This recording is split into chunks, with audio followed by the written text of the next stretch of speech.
The fire in the great dining room of Asheville had been burning for 3 hours when the Duke of Asheville rose from his chair, set down his wineglass with the precise deliberateness of a man making a permanent decision, and walked the full length of the table toward a woman in a gray wool gown who had already begun to rise from her seat with the quiet intention of leaving the room before she embarrassed anyone further. He did not stop at a polite distance. He stopped close enough that she could see the single crease between his brows, and the candlelight caught the sharp line of his jaw, and 30 guests fell into a silence so complete that the snow tapping against the windows was suddenly audible, soft and insistent, like a small witness asking to be let in. "Miss Fairwood," he said. He did not say it quietly. What she had not yet known, in all the weeks leading to that moment, was that he had been watching her since the first night she arrived.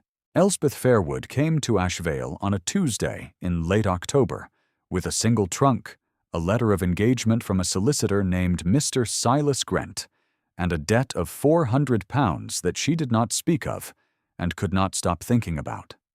The debt was her father's, contracted in his last illness against the lease of Fairwood Cottage, the only house she had ever known. Her father had been dead 4 months. The lease had 11 months remaining. £400, Grant had explained with careful neutrality, was the sum required to secure the renewal. Without it, the cottage reverted to the estate's landowner at the lease's expiry, and Elspeth, who had no other family and no settlement, would have nowhere to return to.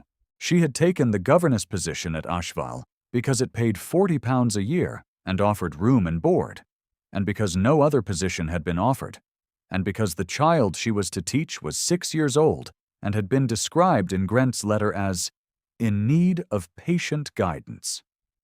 Elspeth understood patient guidance. She had been practicing it on herself for years. The carriage brought her up a gravel drive lined with bare elms, and the house appeared at the end of it like a statement rather than an invitation. Stone, 4 stories, long windows that caught the gray October sky and held it. A footman met her at the door and led her past a staircase wide enough to have its own weather, through a corridor where 3 paintings of the same severe landscape hung at measured intervals, and up to the schoolroom on the 3rd floor, where a small girl sat at a table and stared at the door with the expression of someone who had learned not to expect much. Agnes had her uncle's jaw, though Elspeth would not know that for another week. She had dark eyes and a mouth set in a particular stillness that was not sullenness, but something closer to watchfulness, the expression of a child who had grown accustomed to reading a room before she committed herself to it. Her hair had not been properly brushed. The schoolroom fire was too low. The tray on the side table held a cup of cold tea and a piece of bread that had been there long enough to curl at the corners. Elspeth set down her traveling bag, crossed to the fireplace, and built the fire up herself, because no one had thought to do it. Agnes watched her with those steady dark eyes, and said nothing. Elspeth sat down across the table from her and said, "I am Miss Fairwood. I understand you have been waiting for a governess some time." Agnes considered this. "3 governesses have left," she said.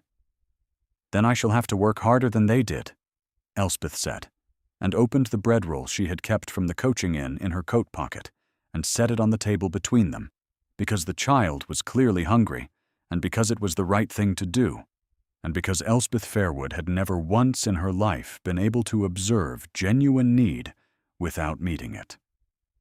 She met the Duke of Asheville 4 days later.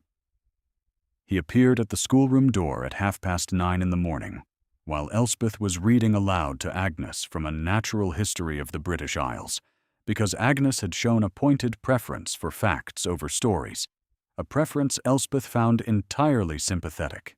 He stood in the doorway with his coat still carrying the cold of the outer air, which told her he had come in from the grounds rather than from the house's interior. He was tall, and his face had the quality of carved stone left out in weather.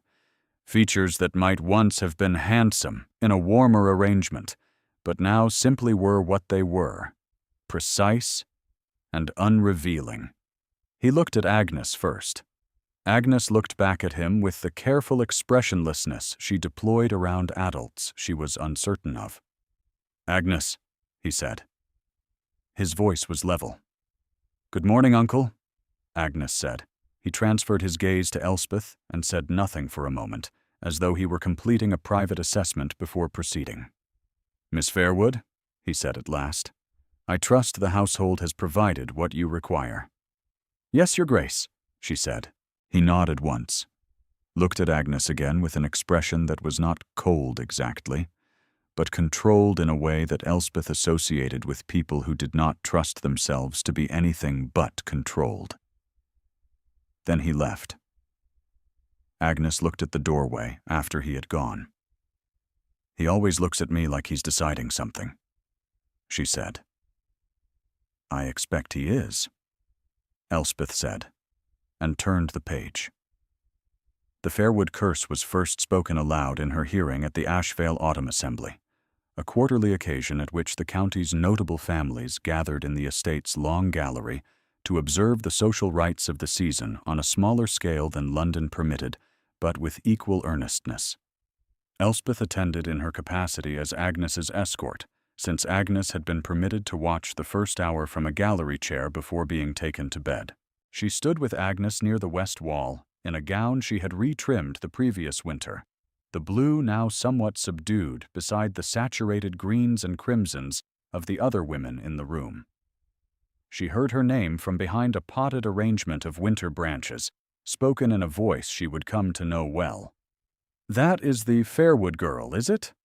Lady Dorothea Calder, the Duchess of Ashvale's aunt by marriage, still held that title with the authority of a woman who had decided rank was a permanent condition rather than a circumstantial one. Her voice carried the particular clarity of someone who had never needed to lower it in a social gathering. I was told she had come. I did not realize they had engaged someone marked." "Marked?" This from Miss Vivian Pell, whose diamond earrings caught the chandelier's light with the easy assurance of a woman who had never once worried about their being paced. "The Fairwood family carries a curse," Dorothea said. "The mother died in a house fire. 2 neighboring families suffered losses the same season. The village has called it the Fairwood curse for 20 years.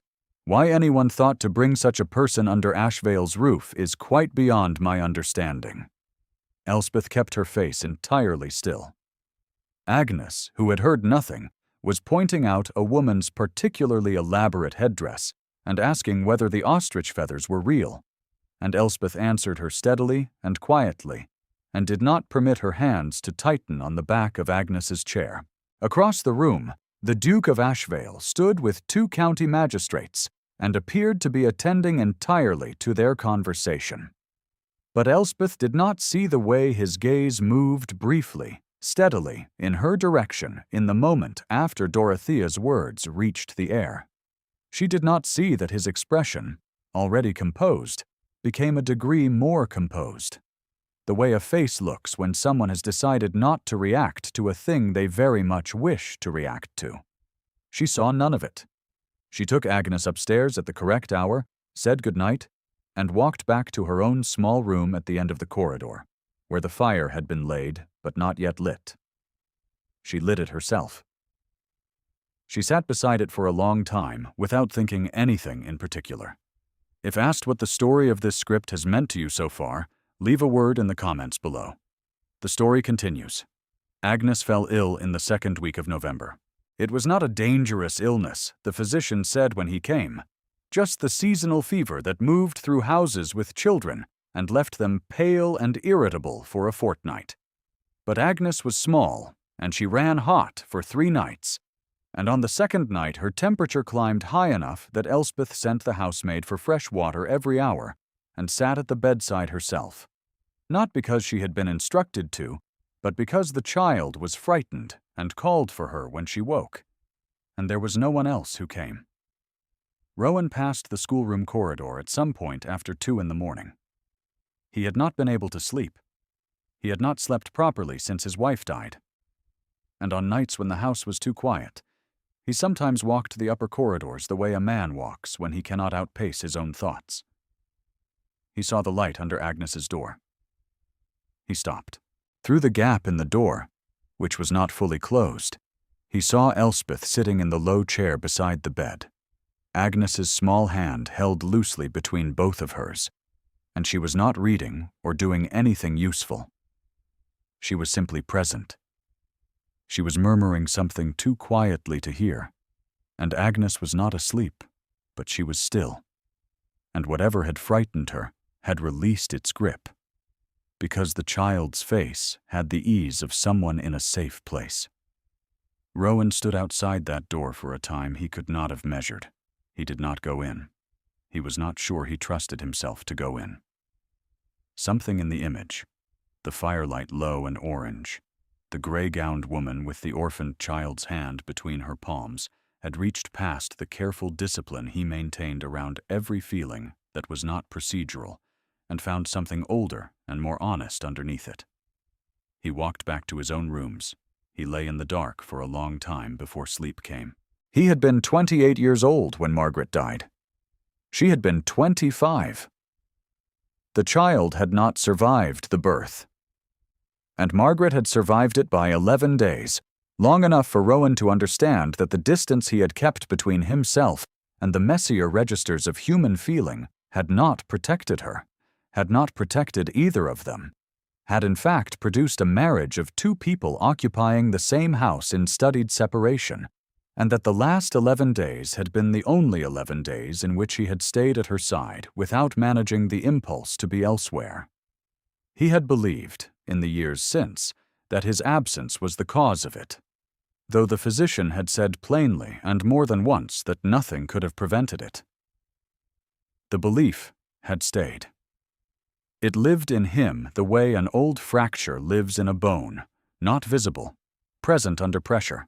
Agnes was his brother's child, his brother who had died of a fever 2 years ago, leaving the child to Rowan's guardianship and to an estate that did not know quite what to do with a small girl who had opinions about natural history and required someone to brush her hair.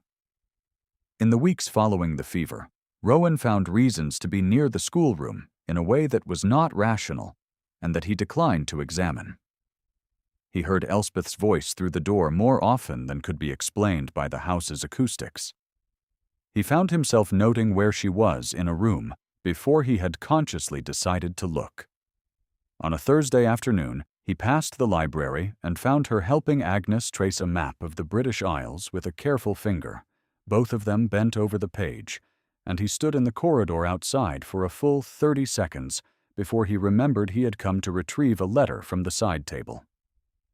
He retrieved the letter. He left. He did not understand why the room had felt, briefly, occupied in a way it had not felt for years. Dorothea noticed, as Dorothea noticed everything. She had been the Ashvale household's organizing intelligence for as long as Rowan had been its duke, and she understood instinctively that the governess posed a threat not to the house's order, but to her own place within it. A duke who married appropriately remained a duke whose household Dorothea could continue to direct. A duke whose attention had been captured by a woman with no fortune, no connections, and a village rumor attached to her name was a duke who might do something irreversible. She invited Vivian Pell and her parents to Ashvale for a fortnight in late November. Vivian was pleasant, fair-haired, and 22 years old, with $6,000 a year settled on her by her father, and a manner of moving through rooms as though she had been arranged in them in advance. She was not unkind. She was simply certain of her own value in the way that young women with $6,000 a year and diamond earrings are permitted to be certain. At dinner on the second evening of the Pell family's visit, Dorothea guided the conversation to the question of children and households, with the practiced inevitability of a woman laying out a hand of cards she already knows has won. Vivian spoke sensibly about the management of estates. Rowan listened with his face entirely arranged and said the correct things at the correct intervals. Elspeth was not present at dinner, having eaten in the schoolroom with Agnes, but her absence was its own kind of presence, at least to Rowan, whose attention kept moving toward the empty chair at the table's far end before he caught it. Afterward, in the drawing room, Dorothea came to stand beside Elspeth at the window, where Elspeth had been permitted to join the ladies briefly, while Agnes was being settled by the nursemaid. She spoke quietly, pleasantly, with the surface calm of a woman who has never needed to raise her voice. "You do well with the child," Dorothea said. "Agnes is fortunate to have found someone with your patience, Miss Fairwood. Given your situation, it is wise to invest in a position where you are genuinely useful." She paused, and the pause held something in it that was not quite a smile. "I do hope you are aware that positions such as yours can be affected by unfortunate associations. The Fairwood name carries a great deal of history. Some families are cautious." "I am aware," Elspeth said. Her voice was level.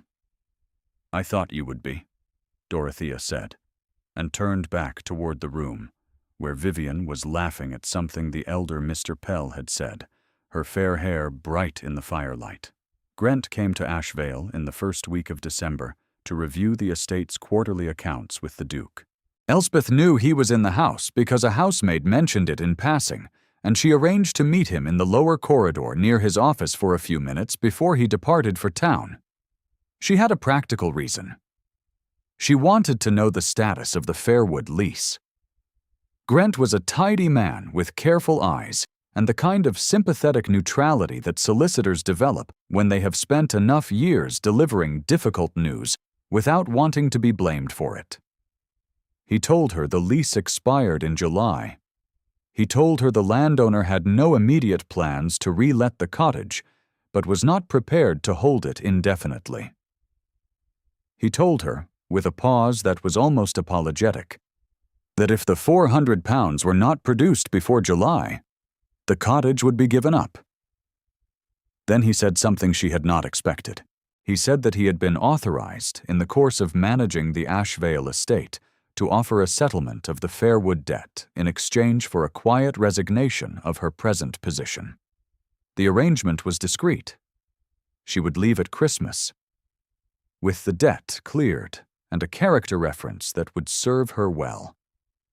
The estate wished her well, he added, but certain members of the household believed her continued presence was a source of instability. Elspeth looked at him for a moment. The corridor was cool and smelled of old wood and the faint sulfur of lamps recently snuffed. She thought of Agnes's hand between her palms on the night of the fever. She thought of the cold tea and the curling bread on the day she arrived. "No," she said. "Thank you, Mr. Grant, but no."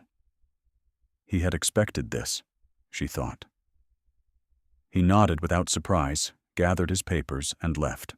She stood in the corridor for a moment after he had gone, aware that she had just refused her only clear path out of the debt, and that the only reason she had refused it was that leaving Agnes felt like abandoning someone who had no one else to abandon her to.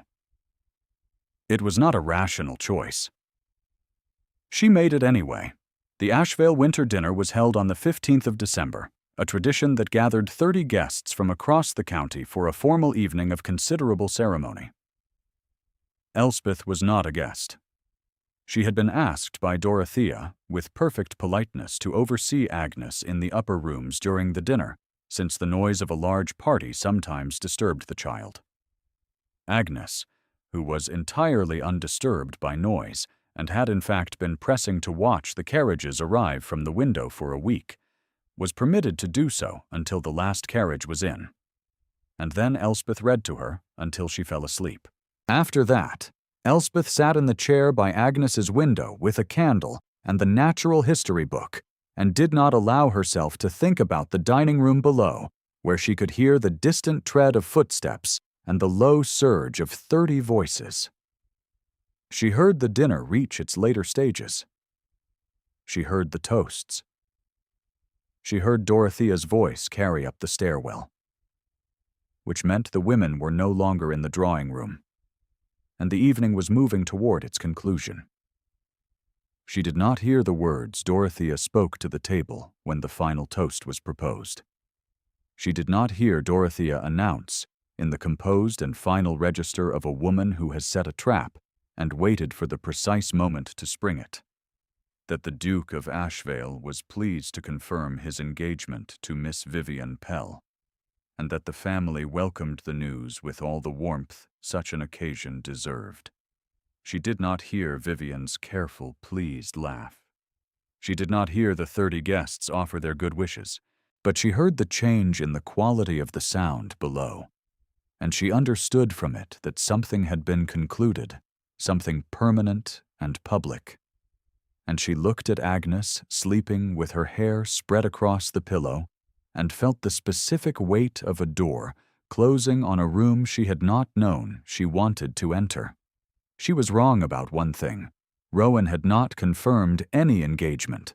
He had been seated at the head of the table when Dorothea rose to propose the toast, and he had heard his own name attached to a declaration he had never made. And the expression on his face in the moment before his own discipline reasserted itself could only be described as a man discovering something vital had been rearranged without his consent. But the room had received the news with such immediate warmth. Vivian's parents were already smiling and reaching across the table, and Grant at the far end of the table was watching the proceedings with that careful, neutral expression that Rowan recognized as the face of a man who suspects things may not proceed as announced. Rowan said nothing at the dinner table. He said nothing because he was deciding. He had been deciding for weeks, in the particular way that a man who has spent years ordering every feeling by precedent and practicality finds himself in the presence of something that refuses to be ordered, and must eventually acknowledge that the decision has already been made somewhere deeper than deliberation. He excused himself at the dinner's close and went upstairs. Elspeth was in the corridor outside Agnes's room when he found her. She had the natural history book under her arm and a candle in her hand, and she looked at him with the contained expression she wore when she was absorbing something difficult and refusing to make it visible. She said, "Your Grace, I was not aware you had come up." "I came to check on Agnes," he said. Then, because it was not true, or not only true, he said, "I also came to speak with you." "I understand a congratulation may be in order," she said. Her voice did not waver. "No," he said. "It is not." She looked at him for a moment. The candle between them put light on half her face and left the other half in shadow, and he could see the careful arrangement of her expression, and, beneath it, the thing she was not permitting herself to feel. He had become, over these weeks, surprisingly skilled at reading the language of what she suppressed. "Miss Fairwood," he said, and then stopped, because he had a great deal to say, and no practice whatsoever in saying it, and he was aware that the corridor was not the place. "Good night, Your Grace," she said quietly, and went into her room and closed the door. He stood in the corridor for a long time. He thought about his wife, and about the 11 days, and about the particular discipline of keeping feeling behind glass where it cannot embarrass anyone, including yourself. He thought about a 6-year-old child who had watched 3 governesses leave and now sat at a window and catalogued the world with the careful precision of someone who had decided observation was safer than attachment. He thought about what it cost, that kind of safety. The following morning, Elspeth sat at the writing desk in her room and composed a letter to Mr. Silas Grant. It was not a short letter. It took her most of the morning, and she revised it 3 times, because she wanted it to be accurate and not merely aggrieved, a record rather than a complaint. She wrote what she had witnessed across 9 weeks at Ashvale: the cold tea on the first day, The unlaid fire, the 3 days of fever when no member of the household staff had been instructed to check on Agnes through the night. The occasions when Dorothea had walked past the schoolroom door and not entered. The housemaid who had admitted, in conversation, that the previous 2 governesses had left not from professional dissatisfaction, but from a sustained campaign of subtle misdirection from the household's upper management. She wrote that Agnes was a child who deserved better than to be managed at arm's length as a procedural obligation, and that whatever else was decided about the Ashvale household's future, that child's welfare was a matter the estate's guardian ought to address before any other consideration. She wrote it because it was true. She wrote it because it was right. She wrote it with the full understanding that Grant would carry it to Rowan, and that Rowan might find it impertinent, and that she might find herself without a position before Christmas. She addressed the letter carefully, sealed it, and gave it to the footman to carry to Grant's office in the village. Then she went upstairs to teach Agnes the names of the rivers of England, and Agnes learned 12 of them in one sitting, and corrected Elspeth's pronunciation of the River Exe with great satisfaction. Grant read the letter that afternoon. He sat in his office above the solicitor's rooms in the village and read it twice, with the careful attending expression of a man for whom written testimony carries the weight of evidence rather than opinion. Then he put on his coat and rode back to Ashvale and asked to see the Duke. Rowan read the letter in his study, at the desk where he managed the estate's considerable business, with the winter light falling gray and level through the window behind him. He read it slowly. He read it twice. He set it down and looked at the view outside, which was the long drive lined with elms, bare and dark against a sky that had been threatening snow since morning. He had known most of what the letter contained. He had suspected more. What the letter did was not reveal the facts to him, but arrange them in the plain, honest prose of someone who had no interest in managing his feelings about them, which was an experience so foreign to his daily life that it required a moment's adjustment. He looked at Grant, who was seated across the desk with his papers and his careful, neutral expression. "She knew you would bring this to me," Rowan said. "I believe she did, Your Grace." "She sent it anyway." "She did." Rowan was quiet for a moment. Outside the window, the first snow of the winter had begun to fall. Small and tentative, the kind of snow that tests a surface before committing. "There is also the matter of the dinner," Grant said, with the delicacy of a man who has been practicing this sentence for some time. "There is," Rowan said. "Lady Dorothea made an announcement that was not authorized." "She did." "The Pell family will require a response." "They will receive one," Rowan said. He stood up, which ended that line of conversation. He looked at Grant again, and the expression on his face was not cold, exactly, but it had a quality of finality, the face of a man who has arrived at a decision he will not be revisiting. "I will need you present at the house this evening," he said. "There are several matters that require a witness and an official confirmation. Please see that you are there." Grant gathered his papers and left. Rowan put on his coat. He walked to the window and looked at the snow, which was settling now, covering the drive in a thin, even white that smoothed the ruts and pebbles and made everything look temporary and clean. He had made his decision in the corridor outside Agnes's room the night before.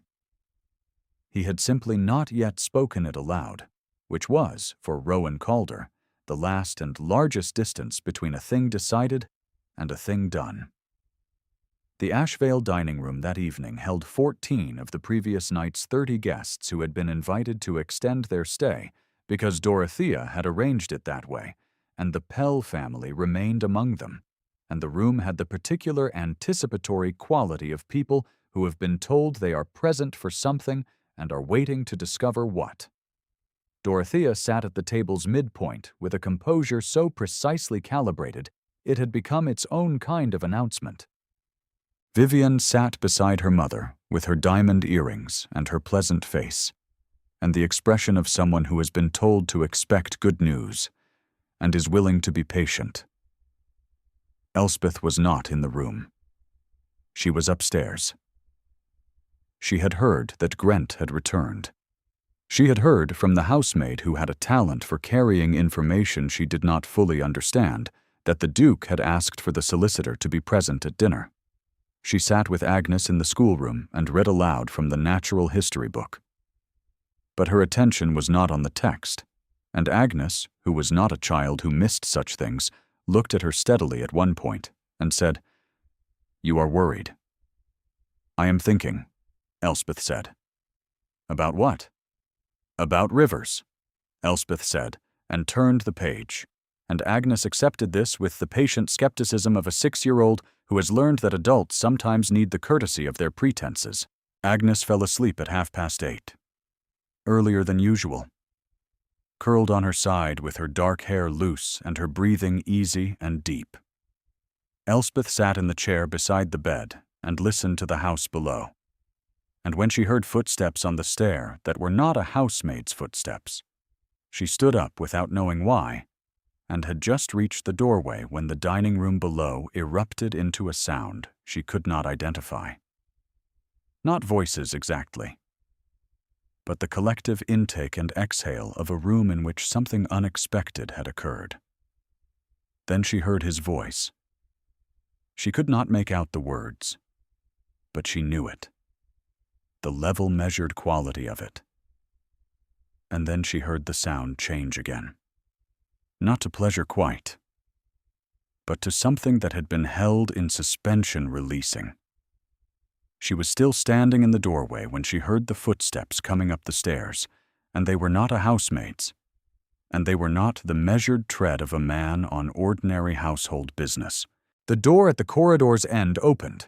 Rowan appeared in the lamplight with his cravat slightly loosened, which was as much disorder as she had ever seen him permit himself in her presence, and behind him, one stair down, Mr. Grant waited with his papers and his careful expression. Rowan walked toward her. He stopped at the same distance as he had the night before, close enough that she could see the precise lines of his face and the quality of attention in his eyes, which was not cold, had not been cold for some time, and she had been refusing to see it for as long as she could manage. "Miss Fairwood?" he said. He said it the way he had said it in the dining room the night before, present and clear and public, though the corridor was not public. "I require a direct answer to a direct question." She waited. "Will you marry me?" he said. And then, with the slight compression of a man overcoming considerable personal resistance to speech, "Not as a matter of convenience or arrangement, as a matter of my own choosing, freely made." The snow was still falling outside the window at the corridor's end. The lamp between them put a warm, low light on his face. Elspeth could hear Agnes's quiet breathing through the open door. "You do not know what you are asking," she said carefully. "There is the question of the Fairwood name." "I am aware of what people say about the Fairwood name," he said. "I am also aware that your mother died in a house fire, and that 2 neighboring families suffered losses, and that a village attached a label to a coincidence, and that the label has followed you at the deliberate encouragement of certain people in this house." He paused. "I intend to say so, clearly, in company, if you will permit me the occasion." Something in her chest, which had been held very carefully in place for a very long time, made a small, distinct movement. "The debt," she said. "The Fairwood lease. £400. I cannot come to you with that unresolved." "Grant will have it addressed before morning," Rowan said. Behind him, Grant inclined his head in confirmation. "That is not a condition I require you to solve. It is a problem I intend to remove." She looked at him for a long moment. She had spent 9 weeks reading his silences and his controlled expressions and his careful measured commands, and she had read them all wrong. She understood now, had translated them through the lens of a woman who had been told she was unworthy of being chosen so many times and in so many ways that it had become her primary instrument of interpretation. She had read his coldness and seen confirmation. She had read his attention and corrected herself before she could believe it. "I will," she said. He let out a breath. It was the smallest evidence of relief she had ever seen from him, a single quiet exhale, and it told her more about what he had been carrying than anything he might have said. If Elspeth's story has moved you, leave a comment with the moment that stayed with you. The rest belongs to the house below. He took her arm, and they went downstairs together. The dining room was exactly as she had imagined it, and entirely different. 14 guests around a long table, the candles burning low and warm, the snow pressing at the windows. Dorothea at the table's midpoint with her fan held at a measured height and her face composed in an expression of perfect composure. That was, Elspeth could see even across the room, covering something else entirely. The face of a woman who has just watched the foundation she built on shift under her. Vivian was still at her place, and her expression was the one Elspeth had not anticipated. Not anger, not humiliation, but the particular careful look of a young woman who has just received information that reorganizes her understanding of a situation she had not fully chosen to be in, and who is, underneath the social surface, somewhat relieved. Rowan stopped at the head of the table. He did not speak loudly.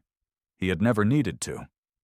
"I want to address what was said at last evening's table," he said, with the precision of a man delivering a correction rather than a declaration. "No engagement was confirmed by me last night. What was announced without my knowledge and without my consent." He looked at Dorothea as he said it, not with anger, but with the level clarity of someone setting a fact into the record. Dorothea's fan stopped moving. "I am pleased," Rowan said, "to confirm this evening that I have asked Miss Elspeth Fairwood to be my wife, and she has agreed." He looked at Elspeth where she stood at his side. "Mr. Grant will confirm the legality of the matter as it pertains to the estate's entail and the matter of the Fairwood lease, both of which have been resolved to my satisfaction." Grant, at the room's far end, confirmed it. There was a silence across the 14 guests. That particular held silence of a room rearranging its understanding of an evening it thought it had already finished. Then Lord Pell, Vivian's father, cleared his throat and said, with the pragmatic dignity of a man who has navigated social recalibrations before, "Well, I believe a toast is in order." Someone laughed, the careful, relieved laughter of a crowd that has been told it may. The room shifted and breathed.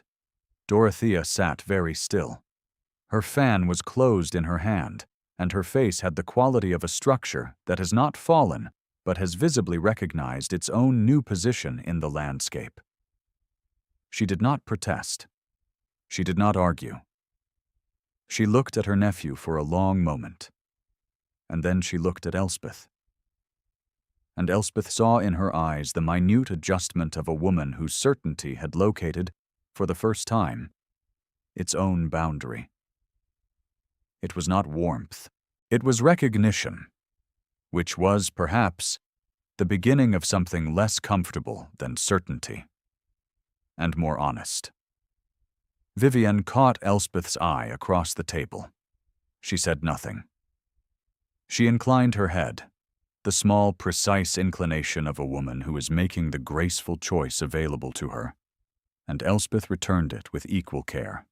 Later, much later, when the guests had retired and the candles had burned to stubs and the footman had cleared the last of the table, Elspeth sat beside the fireplace in the small sitting room off the main hall, which had always been called the blue room for the faded silk on its walls, though the silk had long since gone more gray than blue.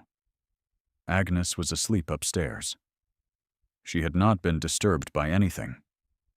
Having slept through the whole of the evening with the enviable completeness of a 6-year-old who has eaten her supper and found her person, Rowan came and sat in the chair across the fire from her. They did not speak for a long time, and the silence was not the silence of two people who have nothing to say, but the silence of two people who have been in noise for a very long time and are grateful for its absence. The snow came down outside. The window of the blue room looked north, over the kitchen garden, which was covered now in an even white that made the stone walls and the bare fruit trees into something almost formal, a geometry of dark lines on a pale ground. Elspeth watched it through the glass and thought of Fairwood Cottage and her father and the lease and the £400, and felt the specific sensation of a weight she had carried so long it had become part of her posture, releasing. "I should tell you," Rowan said at last, "that I watched you with Agnes, the night of the fever." She turned from the window. He was looking at the fire. Not at her, which was how she knew it cost him something to say. "I stood outside the door," he said. "I did not come in. I should have. I did not trust myself to." He paused. "I have not been good at staying. I have believed for some years that the cost of staying was borne by the other person, my wife, my brother's child." He looked up then, and she was struck, not for the first time, by the way his face, when he allowed it to be unmanaged, was simply a human face, tired and careful and capable of grief. "I am told by my physician that I am wrong about my wife. I am less certain I am wrong about Agnes." "You were not wrong about Agnes," Elspeth said. "You were only unpracticed. There is a difference." He looked at her for a moment, and then he did the thing she had watched him almost do and withdraw from for 9 weeks, which was to let the expression on his face be what it was, without correction. It was not a dramatic expression. It was simply the face of a man who has been permitted to put something down. "Miss Fairwood," he said. "You may call me Elspeth," she said, "under the circumstances." "Elspeth," he said, and the word in his mouth was careful and deliberate, and had the quality of a man naming something he intends to keep. Agnes woke before dawn and padded down the stairs in her nightgown looking for Elspeth, with the unself-conscious determination of a child who has learned that Elspeth can generally be found wherever the house is warmest. She found her in the blue room, the fire still going, Rowan asleep in his chair on the other side of the hearth, with his coat across his shoulders, and his face entirely at rest for the first time in Agnes's memory of it. Agnes looked at him, and then at Elspeth, with the assessing expression she applied to new information. "Are you staying?" she said. "Yes," Elspeth said. "I am staying."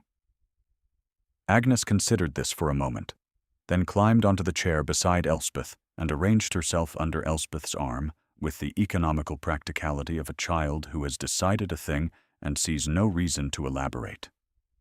She fell back to sleep in minutes, her dark head warm and solid against Elspeth's side. Outside the window, the snow was still falling, soft and steady, covering the kitchen garden and the stone walls, and the bare fruit trees in the patient accumulating silence of a world that has decided to begin again. The fire settled in the grate. The lamp had burned low sometime in the night, and the room was lit now only by the fire's orange warmth and the gray-white light that snow gives a window in the hours before dawn, that particular diffuse brightness that makes everything inside look settled and specific and real. Elspeth looked at the child asleep against her side, and at the man asleep in the chair across the fire, and at the snow, and at the room that was hers now, truly hers, with the unassuming permanence of a place that has decided to receive you. The Fairwood curse, it would be said in the village afterward, had apparently ended the night the Duke of Ashvale married its carrier. The house had not burned. The neighbors had suffered no unusual losses. In fact, the winter that followed was notably mild, and the spring particularly fine, and the county was inclined to credit good fortune where it found it without inquiring too carefully into cause. Elspeth thought of her mother sometimes. When the fire in the blue room settled into its quiet orange warmth, and the snow fell on the north-facing window, she thought of the house fire and the lost season, and the village's long memory, and she thought that her mother, who had by all accounts been a woman who acted from her values without apology and met the world's difficulties with steady hands, would have had something wry and sensible to say about the whole affair. The thought made her smile. Agnes, who noticed everything, always asked what she was smiling at. Elspeth always said, "Nothing in particular," and Agnes always replied, with the dignity of a 7-year-old who had developed strong opinions about honesty, "That is not a satisfying answer." It wasn't. It was true,